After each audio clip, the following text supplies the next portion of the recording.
Toastmaster, fellow Toastmasters, I used to ask this question, and maybe you've been in a similar situation as well.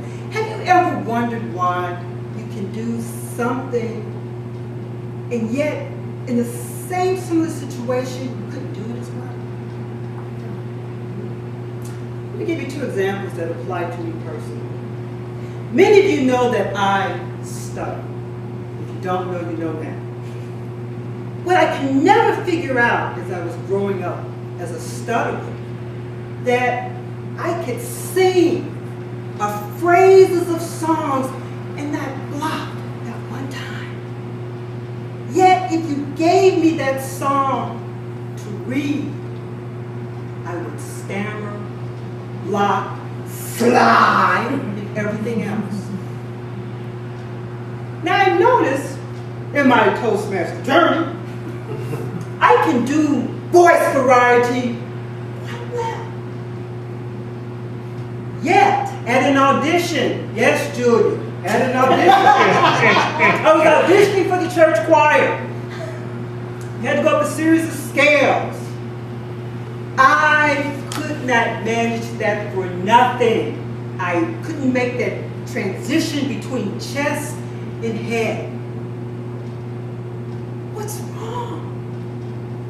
I went home crying that night because I knew it wasn't the best audition, even though they didn't turn me down. They said, well, Cynthia, you can still try if you like. No, I was just devastated. But I made a decision.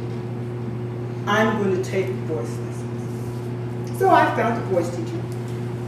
And I told her about the experience. She looked at me intently and said, well, Cynthia, let's check out a few things. Let's make sure we don't have a note on your voice.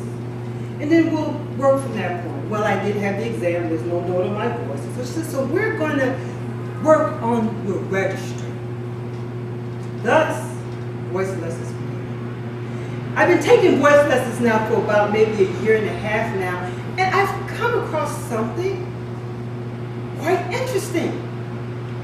The similarity between preparing for a speech and singing. Practicing the spoken word and singing. When we prepare a speech, what do? We pick a subject matter, we find what's going to engage our audience, we organize our speech, we have an opening, we have a closing, we work on the timing to make sure we hit it right. Song preparation is quite similar.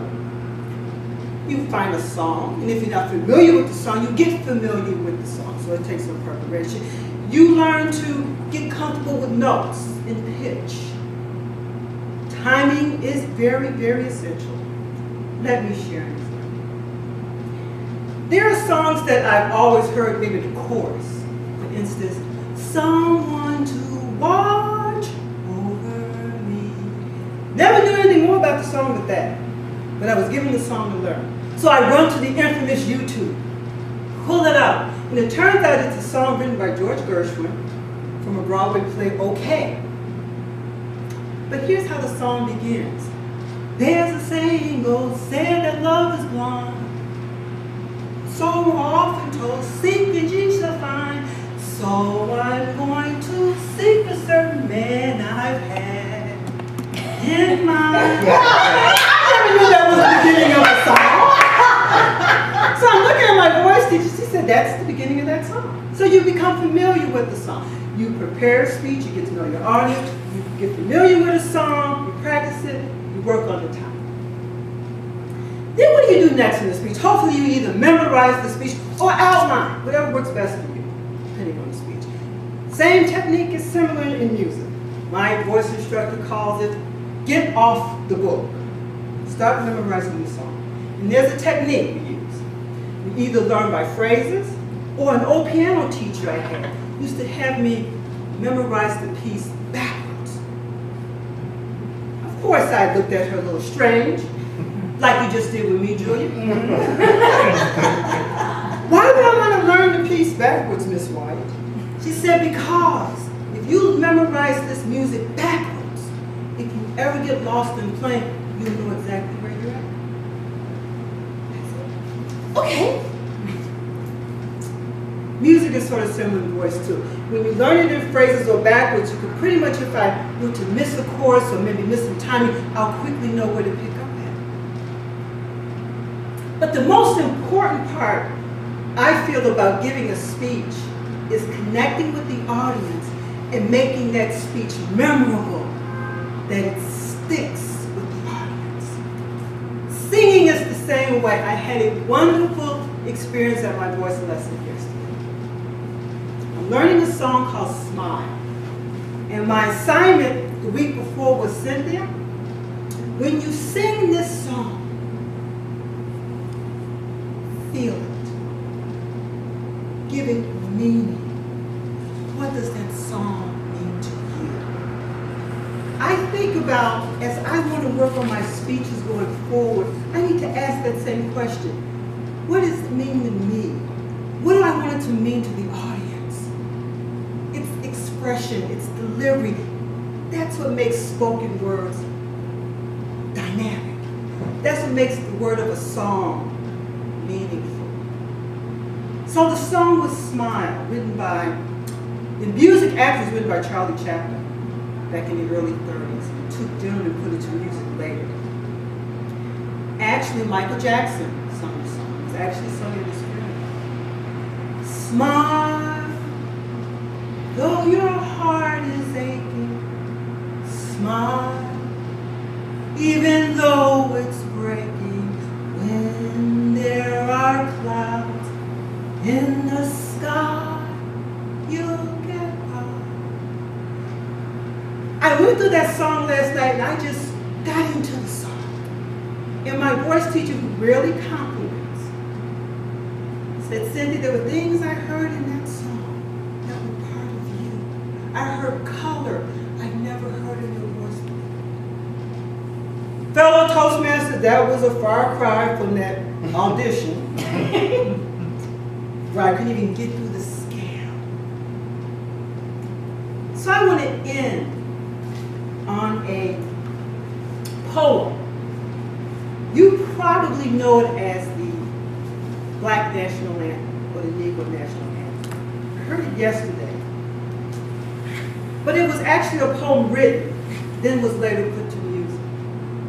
And I said, you know what? I want to learn to practice more like vocal writing, but not only that, but really the expression, show expression in the spoken word, so that it connects, so that people remember when they leave, there was something about it that touched them. Lift every voice and sing, till earth and heaven ring, ring with the harmonies of liberty. Let our rejoicing rise, high as the glistening sky. Let it resound, loud as the rolling sea. Sing a song full of the faith that the dark past has taught us. Sing a song full of the joy of the hope of the present that's brought us. Facing the rising sun of a new day begun. Let us march on to victory. This morning.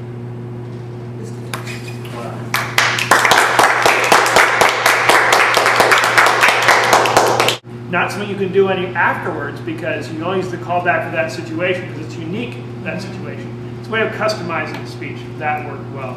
The analogy, speaking is like singing. That was kind of the analogy used. That was a good anchor, good way to get people's attention, pull them in. And story, one thing about the story was we knew something. If you're struggling with singing, you're trying to figure out how to singing, same way you're struggling with speaking and trying to learn how to speak. And those two things go together. Now about a story needs to be seen, known, and heard. So you had this mysterious teacher, but never really saw what they looked like, what she looked like. I'm presuming you mentioned it a couple times. What does she look like? Just a few details, old, young, blonde, brunette, whatever it is. And think about then her dialogue. So instead of saying, she said that I said this or I said these sort of things, just go back and say, Cynthia, you need to start doing this. And then you say, why am I supposed to do that? Well, because of this. So I can't do that. And build the conflict. The story is all about building conflict. Dialogue builds conflict. So you continually go through the story until at the end, you come up with this realization, this understanding, this part where everything comes together. And you're like, now I know. Now I'm able to sing. So yes, now that one time you really got to continue doing that you did. So that can be something. If you're struggling to sing, if you finally get that recognition from your teacher, that is the climax of your story. And ballpoint, you had your hand behind the back at one point. Not sure why, but it's okay. Just remember, get the hands out in front of the audience will wonder what you're doing back there. You did an excellent job of explaining how to overcome obstacles. There were two suggestions I would have for improvement. One was you had a phrase where it was a double negative, like you could not do something for nothing. Oh, okay. And it just, that one doing well. The other thing which I thought could explain better is the concept of learning a song backwards.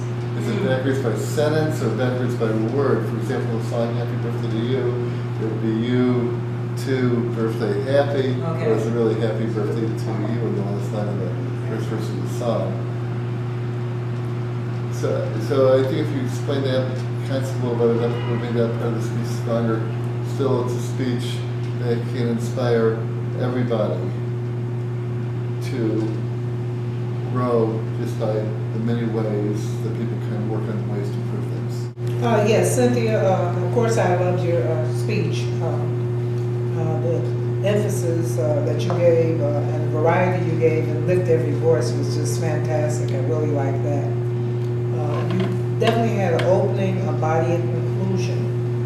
I'm a little surprised at the title of the speech being lift every voice. I didn't quite get that. I didn't see how it read. Okay. And when you sang the song Smile, that's one of my favorites. I look for you to smile. I was busy concentrating on pitch. Smile. And again, the title, you should have fit in more with the body of the speech. I look forward to your remaining speeches. Cynthia, the great voice. That great voice. And Thank you. And thanks for the intriguing topic. I mean, I love the analogy between the singing and public speaking. And I think you did two things you did very well in this speech. One is how to relate to the audience. Make it very relevant. Although you're talking about singing, and you address the auditioning that I just talked about, and you link it to the speaking, and you have, you walk toward to the audience. You scared the evaluator a little bit, but it's really cool. And then and you address the audience. You look and you pay attention to the audience. Like I have some reactions, you address it right there. So excellent job relating to the audience. Excellent job reading the poem. Yeah, I was very moved. Yeah, I love the last part. Very powerful. Two things to think about. One is you open a speech with a question about, sometimes it works, sometimes it doesn't. I don't think it's answered. So maybe it's opening with either a different question or just jump right into the story. I think it'll be, yeah. And the other part is I'm wondering, and that's just a thought, maybe something to try. The last part, as you read the poem, I would love to see even more power. So perhaps a stronger stance, as well as, I wonder the eye contact. Like Tim always say, one person, one thought, but finish that. And instead of randomly scan, I wonder if it has a more steady pattern from left to right or from right to left that kind of give a power and presence to that part of the speech. I love the speech, and thanks for the great speech.